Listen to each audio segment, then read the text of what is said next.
Hi guys, it's Jeanette Vilda.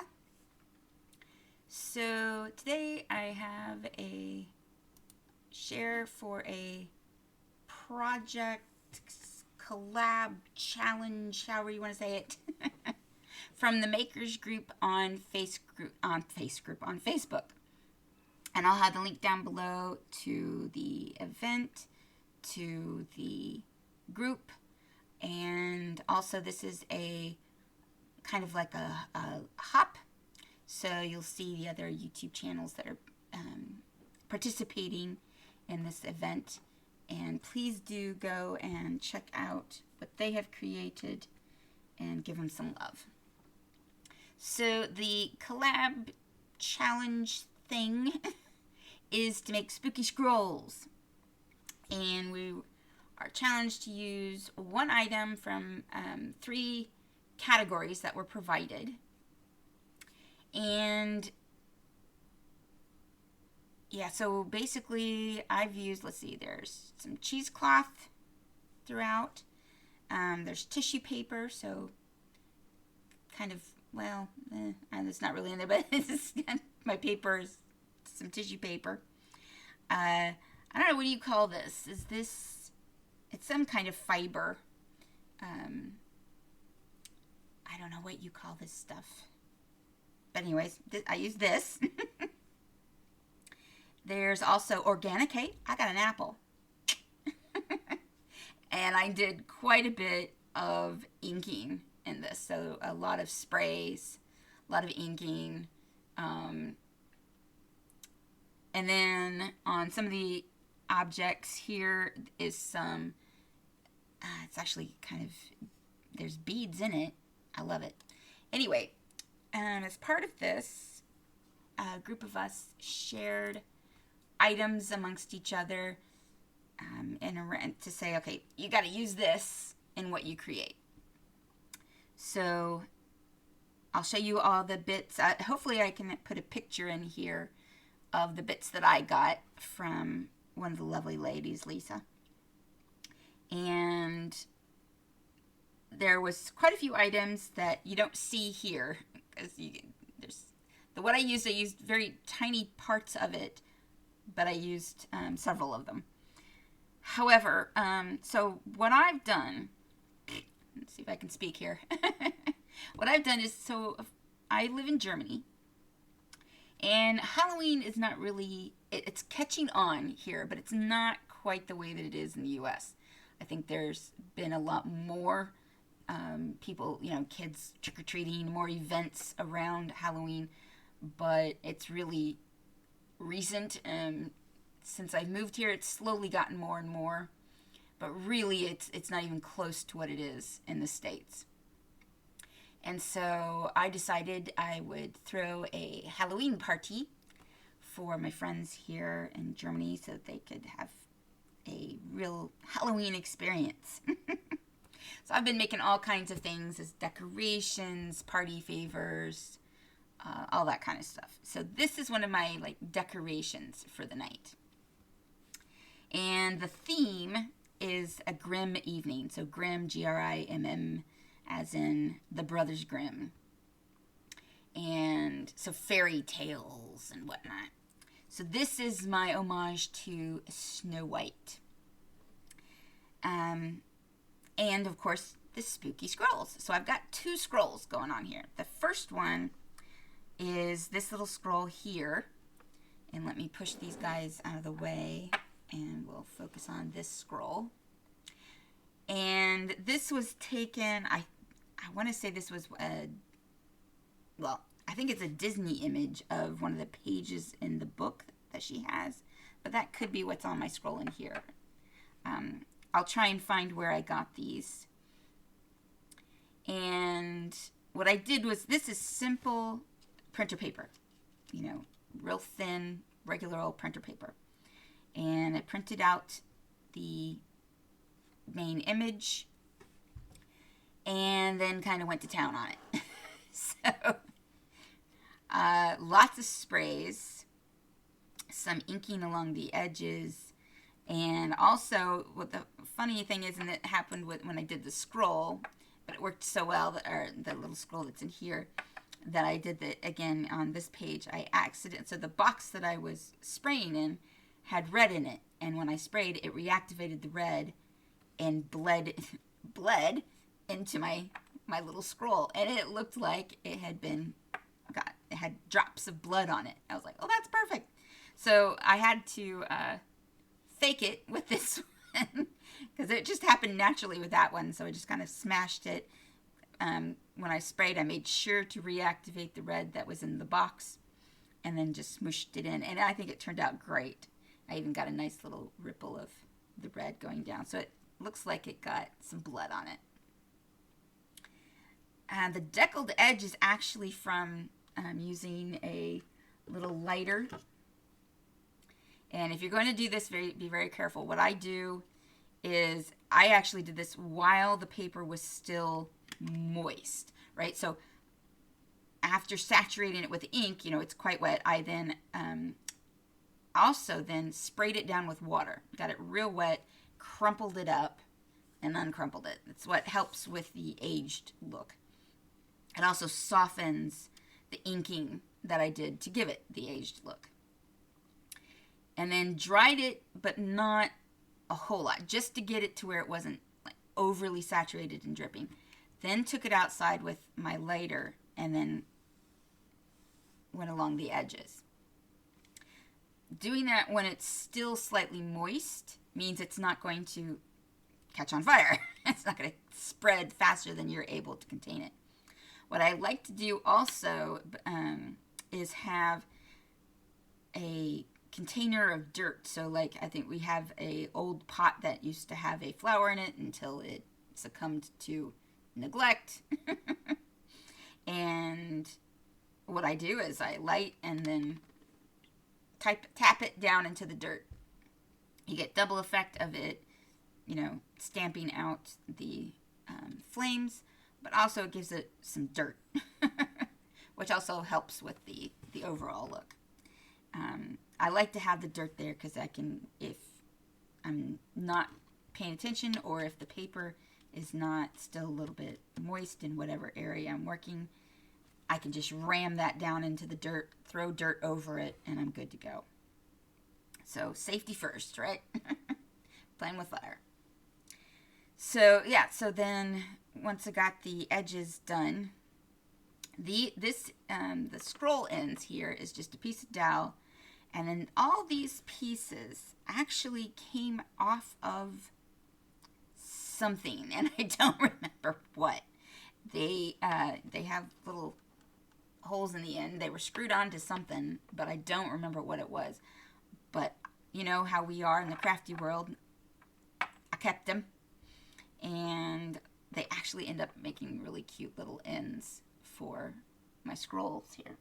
Now what you could use is, well, just about anything. You could use feet, right? So those little wooden feet would work, even a metal, as long as it's, nice and round. If you've got wooden wheels, those can look, unless it's got the spokes, but if it's the solid wheels, those would make good ends for a scroll. So easy peasy. And when I cut out my picture from the paper, I left of course it printed in a nice little box on the main paper. I left the two ends, right? So that each side had a good, inch and a half of just blank paper. On the back of the paper, I did print old paper. So that's been printed on there. And that way, when it rolled over, it wouldn't look white. Now this side is all through inking. You kind of tell the difference, which is, yeah, but, so this side was all inking. That side I printed with an old paper page. Now this I used, kind of stretched it out a bit and adhered to the, a couple pieces here, just to kind of make it look, it's got cobwebbed on it. So I love that look. Nice, gives an aged look. So this, I'm planning on using some twine. I haven't done it yet because it'll just get tangled until I'm ready to hang it. Use twine here, and it's going to hang next to my apple.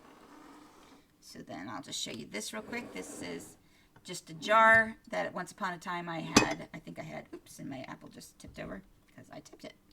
I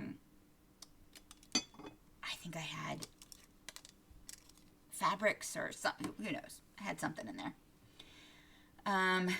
But then I moved those somewhere else, and now I just had a nice empty jar, so it made perfect for my little apple. I did try to make a paper apple. Looked horrible. So yeah. So we have a real apple. Of course, this one will go back into the fridge. I'm just showing you how it will look, and then we'll use a real apple on the night of the party. And then hanging here, I found this again off the web, and one bite and all your dreams will come true. And I backed it with this tissue that also came as one of my bits. Isn't that pretty? And that gives it a pretty back on it. And then this was one of the cool things in my little bits. And if I remember, I'll link to some of the videos where people have shown how they do this. It's like little glass beads. And then my guess is she put it into a paste and then used a stencil, and the stencil is by PM Artist Studio, I bet. And down it went, and it's real pretty, and it's got a real neat texture to it. So when you feel it, it's not smooth at all. It's really textured, and it's got this real neat green, soury kind of look to it. And I like that. So it was on a full, well, not a full, it was like a piece of paper. And I just cut out, and I tried to make it kind of shaped. I didn't want to lose some of the images or some of the detail of what was stenciled on there. But I thought that looked real cute together with that. So that is my apple. And last but not least is the potion. So this is just a little glass jar. I don't even remember if it's ideology or some other thing, but just a little glass jar. And what I did was I took the same tissue, wrapped it around, and then the cheesecloth, which I also decorated with it on the top here, tie it together. What I did was I kind of looped the twine in with it to make it easier to tie and to have a nice solid piece to hang my little skull and crossbones on. So that's and then my scroll is inside. Now this is the potion to poison the apple. So let's see if I can get that somewhat flat to show you. So here's the recipe. So the poison apple. So I think, what does it say? So first, this is the recipe to make the poison. And then the other side is saying, now dip the apple in the brew, and so on and so forth. Again, this was, I think, so in the movie Snow White, she has the book open, and I think there's also a disguise potion for the Axeman, whatever he's called, to go out and kill Snow White. But this was from the book, so there's side-by-side pages for poisoning the apple. And so I printed them nice and tiny, and then put them back to back and glued them together. And then once the glue was nice and dry, then I did basically the same thing that I did to the scroll. And unfortunately, I got a little too aggressive with the spray, so it gets a little hard to read. But it makes it look even more ancient. And what I thought to myself is, I was like, okay, well, maybe I should do this again and not be so aggressive.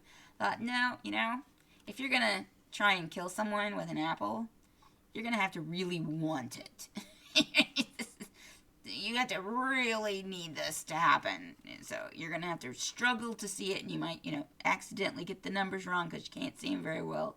You know, you might screw up a few times, but that's on you. So, so yeah, same thing, back to back, and then doused it with some ink, and that's, like I said, the red was on there, and yeah, I peeled them up, and this is how they came up, and I thought, at first I was like, oh no, oh wait a minute, that looks like, it turned out pretty good. And then the exact same thing, doused it with water, crumpled it up, and then took it outside and hit it with the fire. And actually you can see this side was smaller. The box that from the print out that I had was actually smaller than this side. So this is the white, but you can't really, yeah, so it worked out pretty good. Once I sprayed, but also then took just a paintbrush and just hit the edges, darkens them up a bit, and adds to the overall look. So that is my spooky scrolls, and so this goes in my little bottle, and so there you have the actual recipe to make your apple a poisoned apple. So like I said, this is my little display, and that will be displayed at my party for my Snow White. And of course I still have mini bits that I didn't use on my scrolls. And what I'm planning is, of course, pictures will be taken at the party, and so afterwards I'm going to make myself a book to put my pictures in, and all my leftover bits that I didn't use to make my scrolls will go into my book. And of course, that's the other reason why I added the backing here, and this, so these two will then go into my book to commemorate the evening. So, and then of course I'll just keep these as decorations because they're pretty cute. So anyways, that is my plan, and when I finish and get that book done, I'll share that as well. So I hope you enjoyed that. I hope everyone enjoys the party. And if you've got any questions about how I did this, just send a little comment down below, and I'll get back to you. Otherwise, I will see you next time, and definitely go take a look at the Makers Group and all the other videos as part of this collab. And if you want, take part in the challenge, make your own little spooky scroll. And hey, don't worry if technically the date has passed. We would love to see anything you make. That would be great. I mean, if after Halloween you got some bits left over from presents or party favors or whatever, make yourself a spooky scroll and share it on the page. We'd love to see it. All right, so see you guys next time. Bye-bye.